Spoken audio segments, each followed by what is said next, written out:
Wait, so who are you today? What is this person? This is Nuzleaf. Okay. I'm not very familiar with Pokemon very far after the third generation. He is actually from the third generation. He's a grass type from the Yeah, get shit on Chris. You've probably seen its first Chris is gonna probably remember. No, I you probably remember its first evolution. No. Do you remember C-Dot? It's Nah. like an acorn Pokemon. No? C.ESP? Should I change my thing? No. Yeah, you should. Yeah, you should. C-Dot evolves into No, I don't. What's his name? Nuzleaf? Okay. Yeah, you know, if you were to quiz me on Pokemon, that's a quiz I'd surely fail. You got anything for me for One Piece? I'm gonna rehash it in the updates, but I don't want to quiz you because you're not gonna know. I'm gonna. You don't. It doesn't have to be a name. It could be something else, man. It can. It doesn't have to be a name. I mean, that's all I can think of. I'm thinking of story events. Like, you know, which character did this and that, or this character. Okay. You name the character. You say which character was so and so.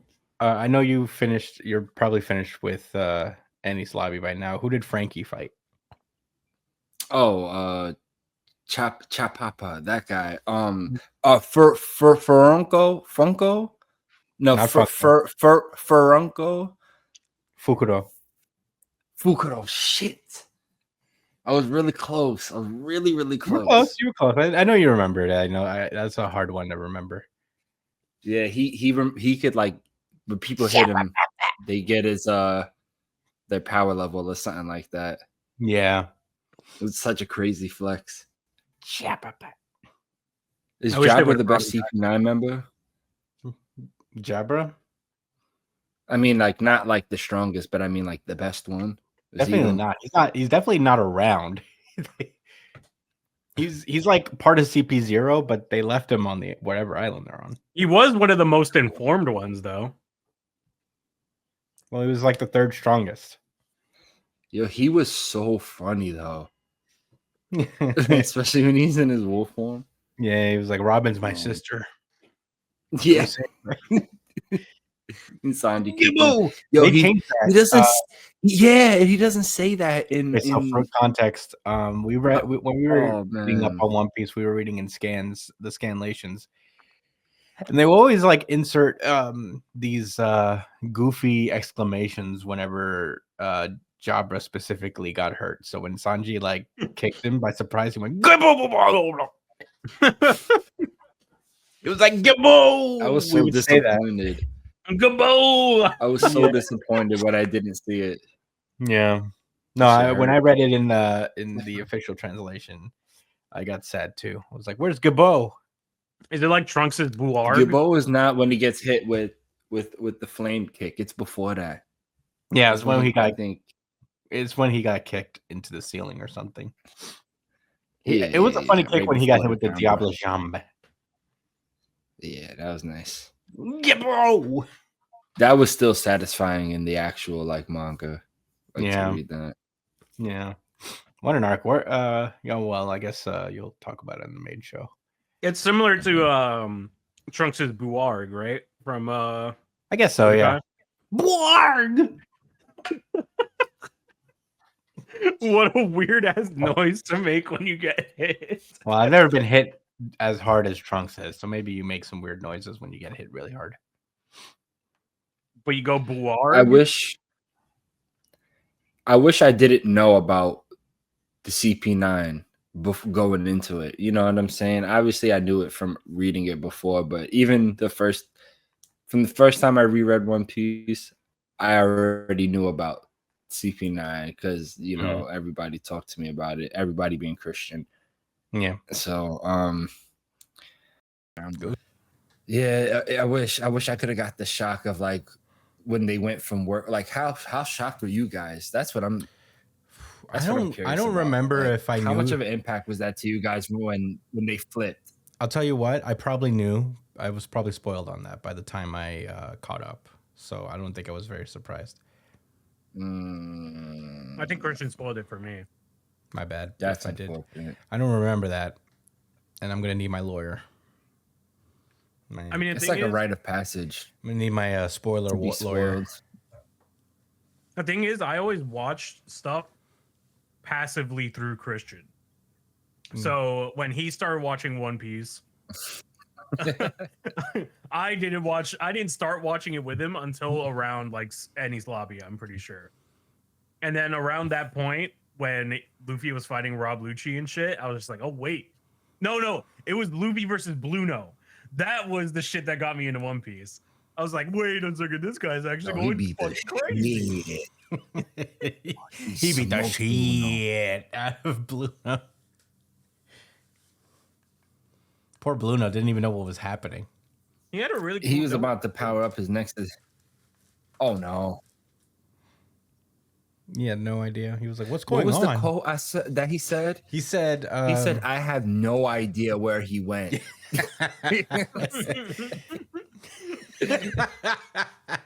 Where did he go? I love the translation team for that. Yeah. I don't know how he said that. No idea where he went. Japanese version, but it was very honest. Yeah. Yeah. You ever get? Wow, I'm dealing with something. You ever get your ass beat so bad that you're just honest? You're just being honest with yourself. Like in Smash Brothers. You have a genuine moment of like, whoa, what's happening right now? I'm going to admit to it, guys. I don't know what's going on at all. Yeah, I don't know. You ever got beat so bad in Madden, you're just like... Yeah. Whenever I go online, I'm just like, why? Yeah. How is this possible? When it's bad, you're like, how? I get to be like, at that point, it's like, oh, sorry, I can't play this game all the time. I have a life. You know, I get all indignant. Yeah. I cope hard. I cope hard. Oh, man. How about you, Brian? What? You got some you got some coping mechanisms when you start taking L's, or you ever got smoked so bad in the game that you didn't know like what to think about it, like how to feel? Honestly, when I'm getting bodied, I'll just say that's bullshit. And that's enough to make me Standard. I'll just make fun of them for outplaying me. I'll be like, oh yeah, really? You did that? You really did that, huh? That's so stupid. Yeah, Brian. Cool. Could you recall a Bluno moment? A Bluno moment? Where you moment when you... Oh, go ahead, Chris. A moment where you had to genuinely be honest with yourself and realize that you didn't know what was happening or where your opponent was. Like why you was getting and why you getting your ass beat so bad? Like just the genuine astonishment. That's literally you when you play Rainbow Six Siege. Like anytime you want to play Rainbow Six Siege, you're going to be Bluno, no matter what. You will never know what's going on. You will never know where you're getting killed from. Bluno, and there's just so much shit going around. Bluno really had the Mr. Krabs meme happen to him during that whole fight. That was the physical embodiment of that fight. Yeah, man. Dude, in Marvel Rivals, the first time I ran into like a Venom, it was a Venom and Scarlet Witch like duo or whatever. You know, just they were like comboing well together. And every time they ran up on me, I died instantly. And I didn't understand. And then I tried to be defensive and they pulled up to our spawn and started wilding. Damn. It was tough. That sounds tough, buddy. The attacks like home in on you. Fuck them, man. Yeah. What are you supposed to do against that? I don't know. Well, a good Venom is pretty much unkillable. Venom. That's how it felt. I'm glad I'm not the only one. It was bad. It was He's really just so bad. fucking key for no reason. Venom. It was like Martian Manhunter bad. All right, Chris? Oh. That's how bad it was. Yikes. John Johns? Yes. Yeah, John Johns. Man. I'll never one day I'll reread that. Dude, that shit was crazy. really I do that, remember man. yeah, that was a really good moment on the show. It's just watching John just like deliberately fall into a trap thinking he was gonna do something.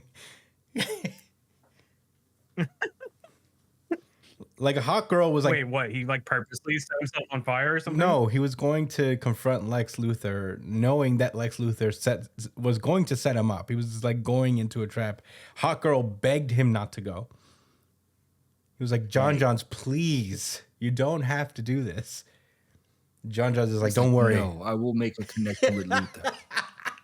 Luthor. And it felt like the very next page he was stuck in a cage going like, ah!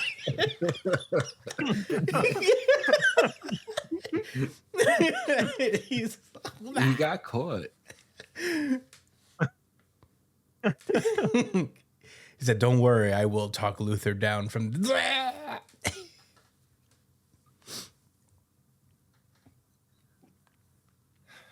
yeah, shit was nuts. That stuff. Yeah, what a guy. What a guy. I'm trying to see if I've been watching. Do you have any questions? We do, but I'm trying to think if I've been watching anything interesting. I'm still on Heroes. I'll tell you what, that show doesn't hit as hard as it did. You know? Oh, really? Yeah. I remember really the first 2 or 3 seasons felt. Yeah, that's how it's supposed to go, honestly. Yeah.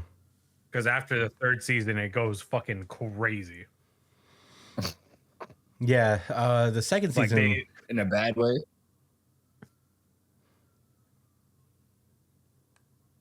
Hello? Yeah, sorry guys. I don't know if my internet blitzed out or something, but yeah, no. Season 2 was like the writer's strike season. Oh no! And then what? They came back season 3. Then they came back and they never really fully recovered. You know, it was one of the hypest moments of season 1 when the future version. Yeah, when they went to pulled up to him and he had the sword. Yeah, he spoke fluent English. It's like, protect the cheerleader, save the cheerleader, save the world. He came through. That shit was so epic. He came through with a whole slogan. He said, "I'm about to cook." And then they I remember seeing it live, when it was coming out with new episodes, and in the ads for the episodes, in between this, the preview of the next episode that you have in words, save the cheerleader, save the world, boom, boom. It was really action. It was crazy. I was hyped. I know, I was hyped too. So Hero's power was stopping time, right? No, he could go forward and backward. Yeah. He had full time control. But at first it was stopping time. So how did he get to? No, New he York went to the future. In the very first. Oh, he teleported, didn't he? He in the very first 2 episodes, he time traveled weeks into the future and also teleported to New York at the same time. Yeah, how did he do that? By accident. And yes. Wow. So he can teleport? Yes, he can teleport as well. He just has total control. What does that have to do with time control? He has at his full potential, he has control over space and time. Jesus, that makes him. So he seems to be able to teleport to different locations and also go forward, backwards, and stop time. That's pretty cool. It's pretty Reality sick. Is his plaything. Yeah. What was Ondo's power that he got? I don't remember. I haven't gotten to that point yet. Some red lightning shit? Wasn't it some red lightning I felt like I remember vaguely being you get that. I remember it being some supercharging thing, some Blue Lantern shit. Where it makes other people's powers stronger. But I don't recall it.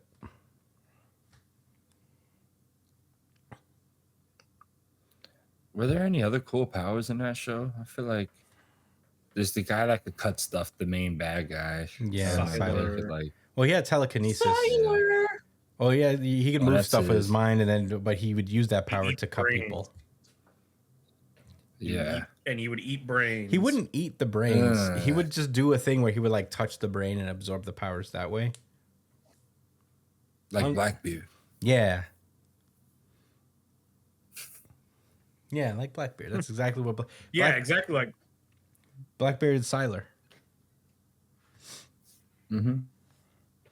I could tell, like, watching that show because that show came out after Lost, so you could see them like really like doing the whole like, who is this guy? No mystery. Just really trying to play on that thing that Lost had. Easy. Yeah, and they were like very upfront with it. They were very transparent with it.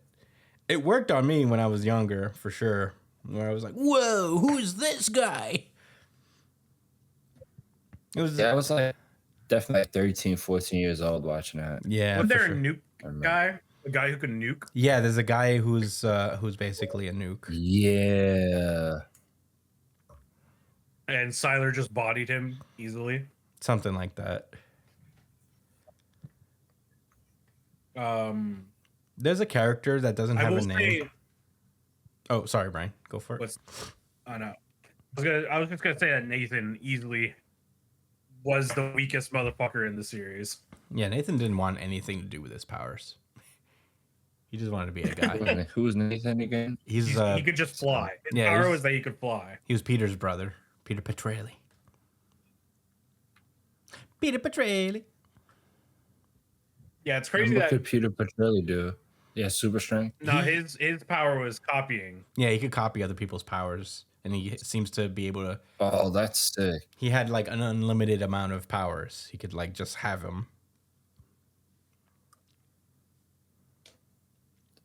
Oh, like Billy. Wait, did they find out that Siler was their lost brother or something like that? I don't remember that actually. That's familiar.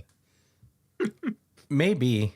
I don't remember that exactly. No, that show was fucking crazy. Yeah, that show got a little wild. Yeah. I will say Mohinder got done so dirty in that show. Yeah, he turned into a lizard or something. He became the lizard. Yeah, he became a lizard boy.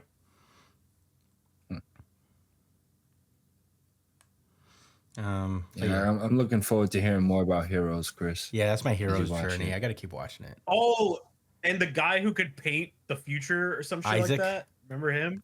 Oh, yeah, but he could only do it after shooting up heroin. But his training arc is his training arc was doing it without heroin.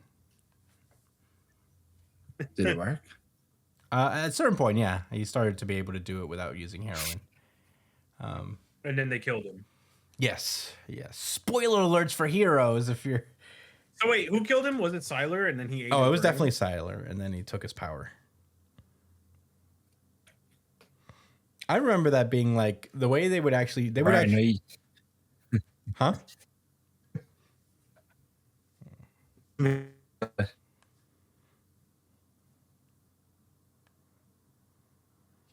Oh.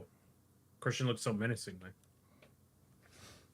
Hey guys, sorry. Hello? My thing keeps freezing. That's because of my woo. My woo. That Wu-Tang. That Wu-Tang connection. Wu-Tang connection. Someday we'll find it. Do we have the Wu-Tang connection? Brian asked if we had questions earlier. I do have questions from our boy Mike B.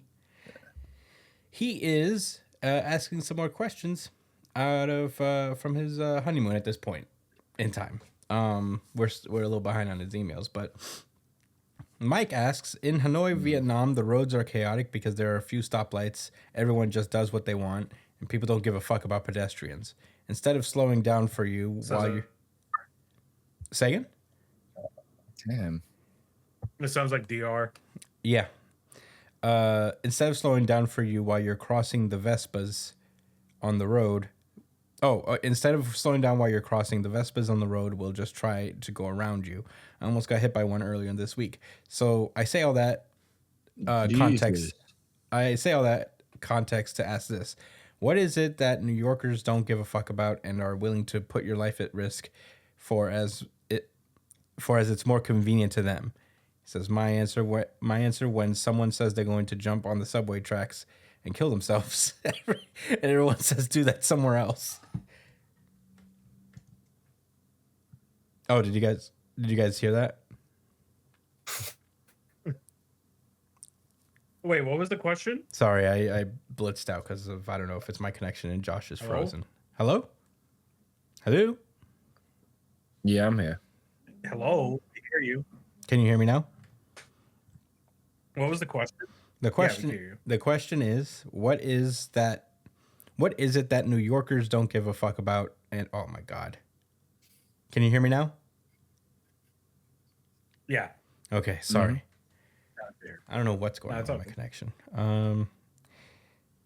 What is it that New Yorkers don't give a fuck about and are willing to put your life at risk as it's more convenient to them? Mike's answer is when someone says they're going to jump on the subway track to kill themselves and everyone tells them to do that somewhere else. So I guess the question is, what is an inconvenient? What's the thing that New Yorkers don't give a fuck about and are willing to put your life at risk so long as it's more convenient? Wow. Damn. I feel like we're not that vicious. We can be though. I'm not gonna lie. There are a lot of people who do that or say that kind of stuff. Well, no, I wouldn't want somebody to kill themselves and jump on the track for two reasons. One, because I don't want them to do that, and two, because don't fuck my commute up. Yeah. You know, if you must, please do that on your own time and in a non-inconveniencing way. Yeah. You know, I pray they find help or whatever. But anyway, I'm bike riders here are a little ornery. You know, they get a little they get a little out of there. Ornery, like alligators. They get a little brave. Ornery. Yeah, that's look it up, Brian. That's an SAT word. That's what I'm here for. Ornery. I feel like I used it wrong. I learned about that. No, you are absolutely right. Like bad-tempered and combative. Aggressive. Yeah. Exactly, right, Chris? Bike riders here of any kind, whether it's delivery people or just folks on bikes, they're a little something else. Ornery, as Christian would say. Ornery. Yeah. I'm gonna tell you this. When I'm driving, like the delivery people that are on like the mopeds and shit or like the electric bikes that go on the street with you, yo, they don't be giving a fuck. They don't care, dude. They just be pulling out like right by you. They be like, sometimes I'm trying to make a turn, so I'm like closing in, and I'm thinking like, and then I see somebody like coming in the mirror, so I stop and I think, yo, like if I just didn't catch you for a split second and kept driving, you would have got sandwiched between these two cars. And obviously I don't want to do that to nobody, but they be wilding, yo. Yeah, the worst thing to me is when they come out of the like a parking spot, they just whip right out. You know what I'm saying? And like as you're going forward. Yeah, and I be having to like brake. I can't imagine being that reckless on a fucking bike in this city. I have a big ass van or a box truck. You know what I'm saying? It ain't no little ass fucking car. So like they gonna get hurt bad if they end up getting hit. Like they're really wilding. Yeah. So bike riders for me.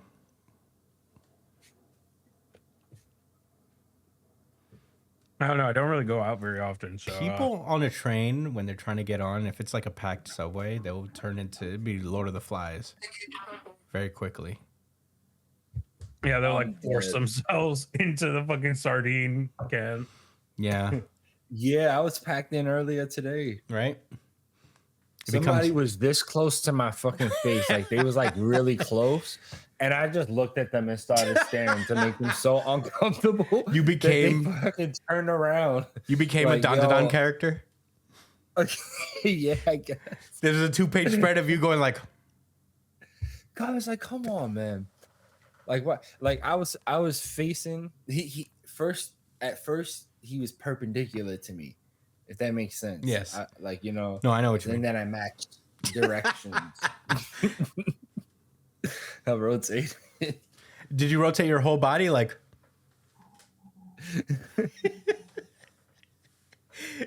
It was mostly like head and shoulders. Yeah, it was like Damn, that's even more uncomfortable. You just went like this.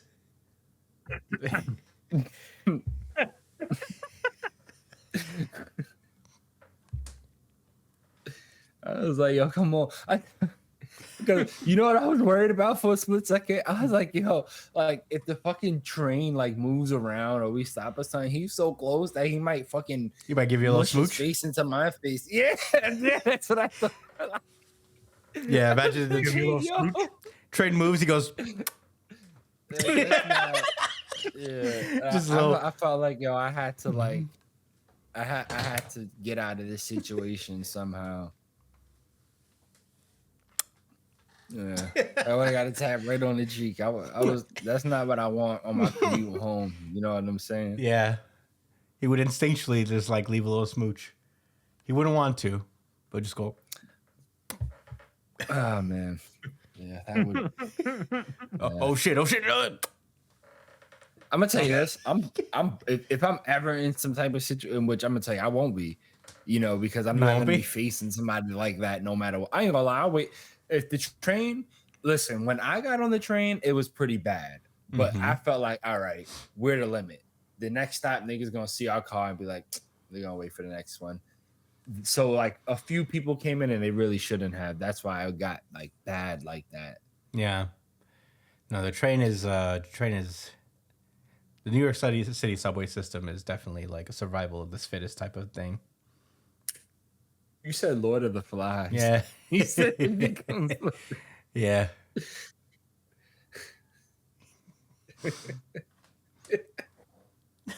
Yeah, you got to be assertive, bro. Yeah, for real. Like, not that you don't got to start problems with nobody, but you definitely got to be there and be ready because everybody else. That's the expectation of everybody else. Like, yeah, you had to be ready. Yeah, the New York City subway is really one of the few bastions where we can inconvenience each other as people in large quantities. Yeah. We have one more question for this email. Weird thing I noticed in Vietnam, mad shops are selling bootleg North Face. Like there's one on every block. What's a brand from another country that New Yorkers fuck with super hard that we should adopt and start bootlegging like that? Yeah, what? I don't know. I'm not a big fashion person. I'm not a fashion guy either, man. I feel bad. He always asks questions about this stuff, and I'm just like, shit. Does it have a One Piece character on it? Nah. Like, you know what I think is so swag? Like, I'm gonna keep it a stack with you. You know the shit that like they wear in the Middle East, like the kind of like the robes and shit, and I don't know what that's called. Pants. I don't know what it's called either, but it looks really comfortable and relaxed, and I feel like we should all own that. Fuck that, we should all. Well, you got to be the change you see in the world, you know. You got to start leading by example, dude. They gonna really think I'm Middle Eastern. Yeah, I think I'm from Iraq. Yeah. But those are all the questions we got for this email. We'll do another one next week because I think we got 4 more left. We got 4 emails left. So that's exciting. What else before we move on to the real show?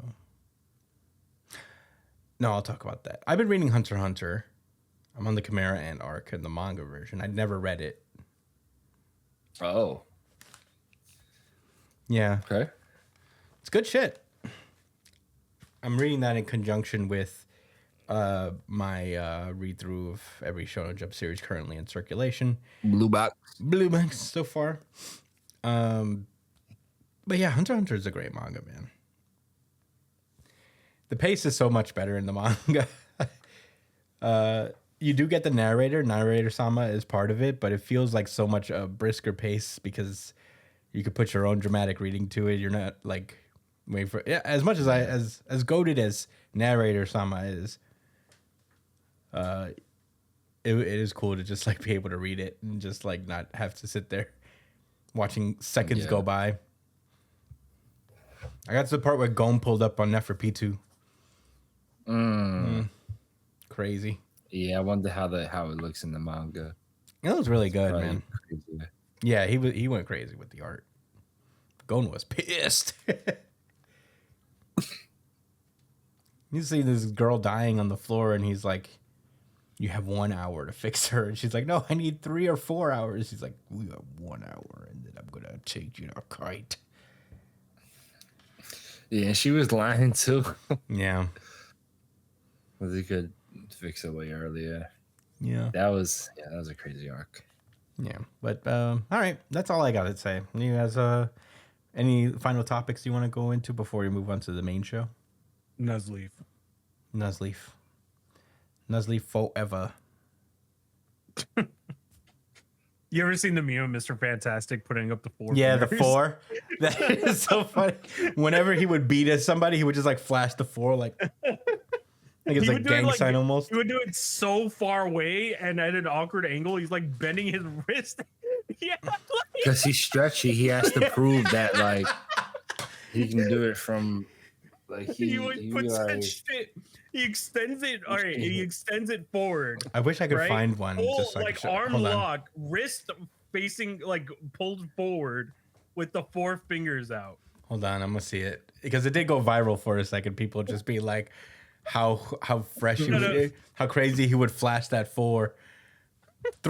He said throwing the 4 up. All right, I found one. I found a good example. Hold on, I'm trying to find it.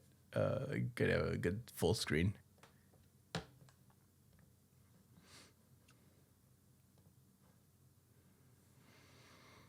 Screen share. Yeah, I'm gonna. I'm just pulling up the image. Technology is wonderful. Somebody added it. This shit is crazy. Okay, hold on. This is from Reddit.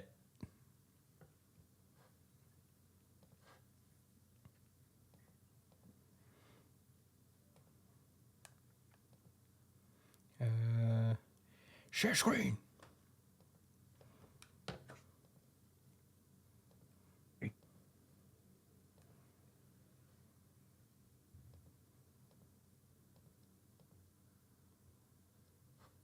All right, check it out.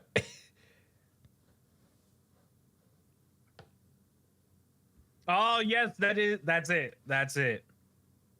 That's the shit I was talking about. Yes. He's got someone drew a do-rag on him. I didn't even notice that. Stone ass setup. All right, guys. Who needs 4 when you got 1 like me? Oh, see you guys in the main show.